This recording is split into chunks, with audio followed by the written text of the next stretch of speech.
വരുമാനം കുറവായതല്ല നിങ്ങളുടെ പ്രശ്നം, എങ്ങനെയാ പൈസ ഉപയോഗിക്കണം എന്നറിയാത്തതാണ് നിങ്ങളുടെ പ്രശ്നം. എല്ലാവരും പറയുന്ന ഒരു കോമൺ പ്രോബ്ലമാണ് ഞങ്ങൾക്ക് വരുമാനം കുറവാണ്. അങ്ങനെയല്ല.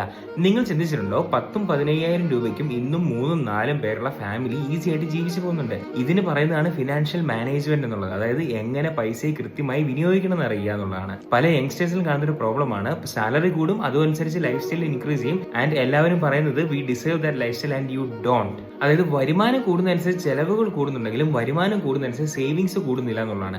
ഞാൻ പറയുന്നത് കിട്ടുന്ന പൈസ മുഴുവൻ നിങ്ങൾ ബാങ്കിൽ കൊണ്ട് സൂക്ഷിക്കണം എന്നല്ല.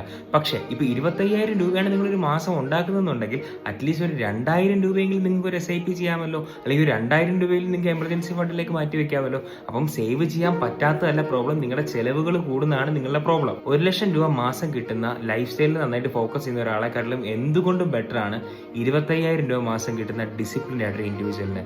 എപ്പോഴും ഇൻവെസ്റ്റ്മെന്റ്സിന് വലിയൊരു പങ്ക് കൊടുക്കുക. അപ്പോൾ ഇതുപോലത്തെ ഇൻട്രസ്റ്റിംഗ് ഫിനാൻഷ്യൽ കണ്ടന്റ്സിന് എന്തായാലും നമ്മുടെ പേജ് ഫോളോ ചെയ്യുക.